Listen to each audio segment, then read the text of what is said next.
All right, so let's talk about this credit card debt, consumer debt. Now, if you watch this video right here, this was the one where I let you guys in on watching me pay down my debt, and it's pretty much, I had gotten my balance down to like 2,000 and something, but guess what, y'all? It's back in the 3,000s, and I'm going to tell you why and how it got there.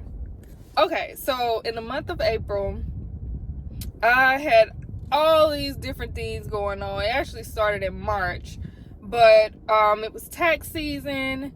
Also, my professional licenses, all of those had to be renewed. My salon license, my cosmetology license. I also, last minute, got a notice that I would have to move. Or not even last minute, but the place that I was living, I was renting out a room, and pretty much she found out she had conceived and was going to be having a baby. So just pretty much she had to free up that room for family to move in to help her. I added that video where I was showing you guys how I was paying down my debt, and it just felt so good. I think I put down like $400, and this is just a Capital One credit card, and I want to pay the balance down to at least 10%. Right now, I actually haven't checked. I think it's like 68% utilization, and once it goes over 30 and it reports it on the statement, then that actually can affect your credit score. So my goal is to get it down to 10%. First 30, then 10. And so the reason my balance went back up was because of all the things that were going on in March and April. I had some car issues, and I ended up swiping it for a car thing, right? And I didn't have to. I could have used my other account, but I used a credit card so that I could get those points or whatever, and actually went to then make a payment with the money in my account, in my my bank account, to pay on the credit card. And it actually fell on like a Saturday, and then Sunday came, and then it was President's Day on Monday, so it didn't take it out right then. It like waited even like a day extra after President's Day. Yeah, that money was gone by then, because it probably had gone either towards another bill or whatever, and so it showed up like it hadn't been taken out of my account. So I'm looking like, wait a minute, the money's still here. So in those days I was checking, I'm like, the money hasn't left out yet. So I called, and they were like, it is, a holiday coming up. So, just give it some days after that for it to set in. And y'all, it did not come out. And pretty much that was that charge on there. But then I got back in my habit. And I think I swiped it some more. And I'm like, why, girl? Why do you keep swiping this card? So what I did was I took it out of my wallet, and I leave it at home. I didn't add it to my Apple Pay. I didn't want it on there because I'm in the process of breaking a habit. And that's just like saying, hey, I don't want to eat hamburgers no more. And then somebody sits a hamburger next to your bedside every night, and you got to try to fight against not eating this hamburger. I don't want to, have it in my presence, so it's tucked away in a drawer. But I'm coming on here just to show y'all, like, if you're going through this too, where you have a hard time not swiping your credit cards, or you don't have an emergency fund, and that's something I learned, like, do not let your credit card be your emergency fund. That's the worst place to be in. So, I'm putting money into my stock account, but it's like also you want to sit money aside for an emergency, even if you're putting aside $40 every 2 weeks. So that's just kind of where I'm at. I just wanted to be vulnerable and transparent about what I've been dealing with, and feeling bad and guilty, and even embarrassed at one point.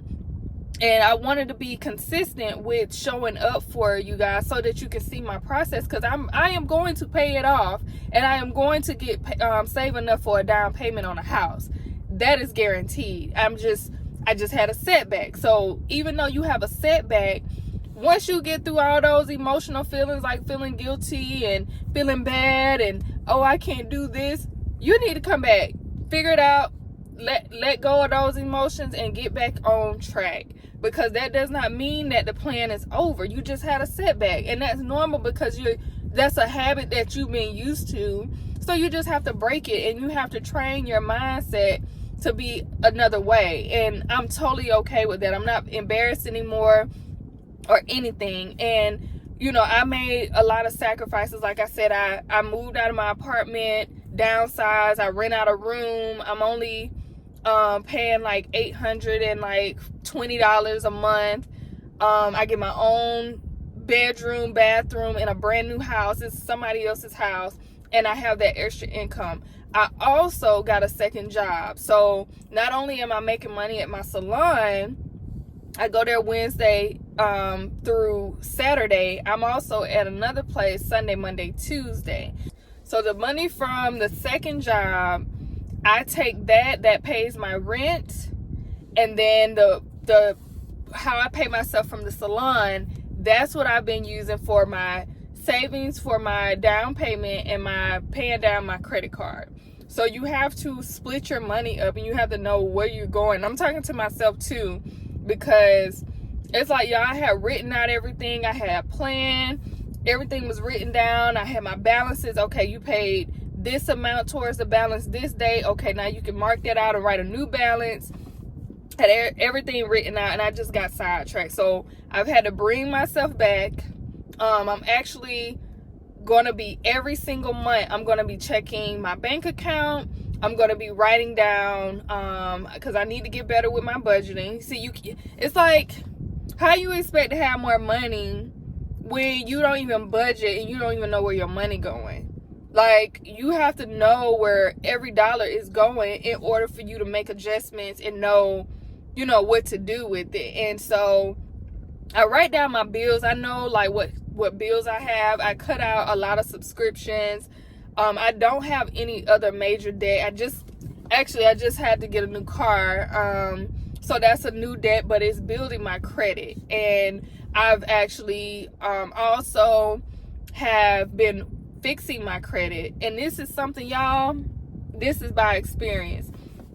I literally paid somebody for 8 months to work on my credit, and I saw no results.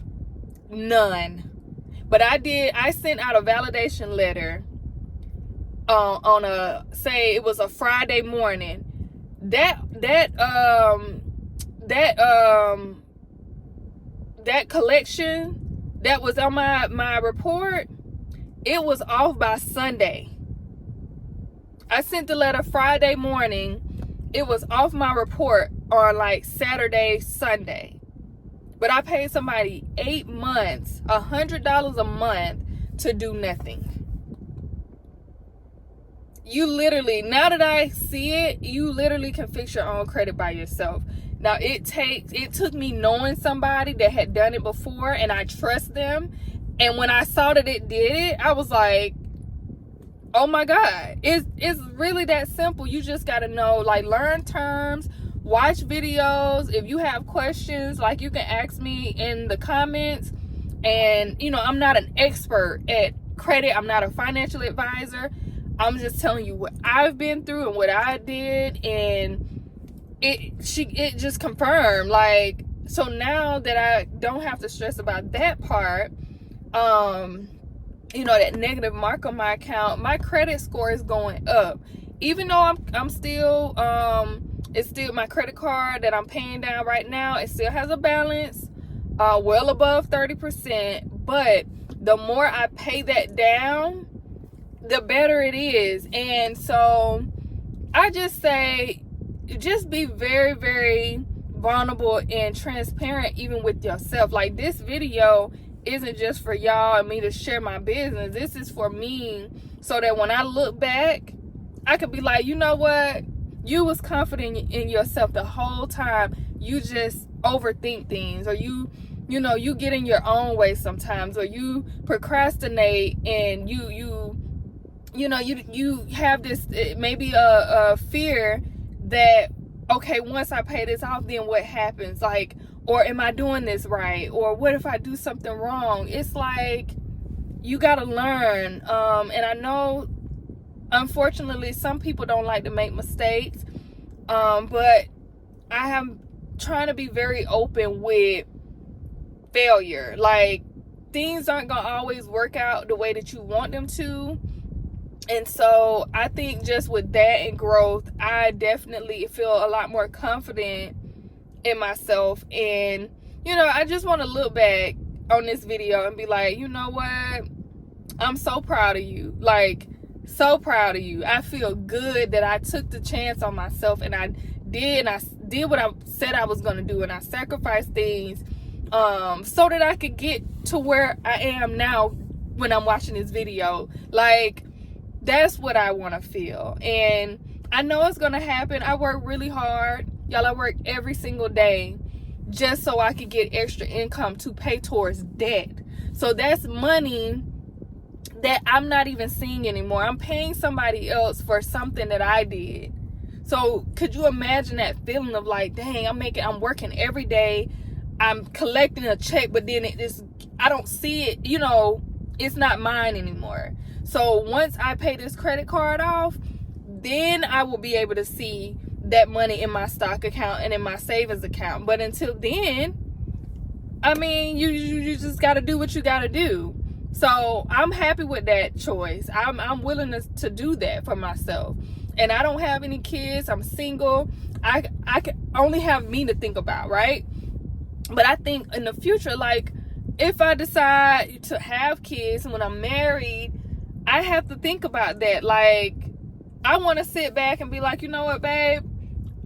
Mama worked really hard when she was younger, and I set us up, real estate portfolio.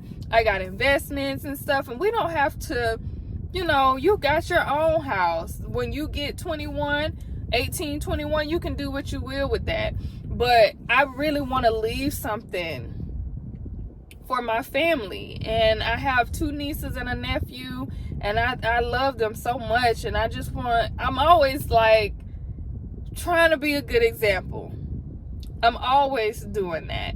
Even if they don't see me every day, I'm always like, I have to. Like, and I think about, like, when I get older, I don't want to be, in somebody's nursing home. I want to be able to pay for somebody in home, assistance, or if I even need that. I want to be that elderly that's still getting around in her garden, in her backyard, just in the sun, in the on her porch, just enjoying life, relaxing. So that's where I want to be, and I'm gonna get it. And I pray this video helps somebody, because the way I've been feeling, y'all, it's been up and down. But at the end of the day, you have to bring yourself out of that emotion, like you let yourself down or you feel bad for yourself, because you're gonna hold yourself back even more. So I'm just sharing this just so I feel like I'm sharing this, because I feel like, it may help somebody. And I know I'm just an everyday person right now, but I want to be that girl. I ain't trying to be famous or nothing. That's never been a desire for me. But I do want to overachieve on my goals. And I want to see results. And the things that I envision, God gave them to me. So I know if I'm envisioning them, He's meaning for me to get them. I just have to keep that relationship with God so I can communicate and trust the process. Because I don't want to get, you don't want to get ahead of yourself and put the cart before the horse. Take your time. Be patient. Things take time. My plan is a 10-year time frame. If it happens before 10 years, great. But that's the amount of time that I'm giving myself to just pour into my investment account and my real estate. That's what I have in mind. So if you don't have a plan, you need to make one. Write it down. I use the notes app in my iPhone, and I do bullet points, and I print it out on paper. So create a plan if you don't have it. Write down your bills. Write down a budget of how much you're going to spend each month for supper. How much you're going to spend each month for if you want to do self-care. I polish my own toes. I do my own hair, but I go to the salon when I get a chance because that's relaxing to me. I booked a facial because I need that. So it's okay to do that and not feel bad for it, but you also got to be like, can I afford to get a facial every month? And if I can't, okay, well, maybe once a quarter. You got to be realistic with yourself, and you don't want to force your money out into the, this whole self-care train. Like, you got to be realistic when you haven't reached wealth yet. So until you reach that end number that you have in your head of how much you want to be making a month, you kind of got to live below your means until you get there. And if you don't have more than one income, you got to learn how to get multiple sources of income. Like, it's a scary place to be to only live off of one income and then something happened and you just out of it. Like, to me, the stocks that I have been the best. Like, that's been the best investment for me so far, because I do get to see that grow and you get paid dividends. So I don't go in there and take that. I don't withdraw that on my personal time, for personal use. When I get those dividends, I throw it right back into another stock or the same stock. You don't want to use that as a way to live off of, like to pay for, to withdraw every time you get a dividend to your personal account. You don't want to do that. You're trying to grow your account. You're trying to build wealth. So leave that money in there, but then get a good stock. ETFs are really good, and the Magnificent Seven. Invest in those. Research those companies. But you got to know what you're doing for you in your life. And I think, like I said, if you have that clear plan, it should be easy going. But, I just wanted to check in and let y'all know where I am right now, and where I'm going. So you got to know where you are right now and where you're going. So until next time, thank you for watching the video to the end, and keep an eye out for my next video. I'm going to keep you posted as usual. And if you haven't liked the video, if you haven't subscribed, please do so. Share the video as well with someone who could use this information. Maybe if you need a little motivation, copy the link to this video and you want to put it in your notes. Create a page in your notes just for YouTube videos that you can watch later that have key points in it, that has been helpful to you, that has motivated you. Make your notes page just for those. So I'll see you in the next video, and wish you the best of luck. You got this. We're gonna do this together. It's all a spiritual thing. If you watch this video and you felt motivated, we in this together. We locked in. Okay, so I'll see you in the next video. Thank you again. Bye.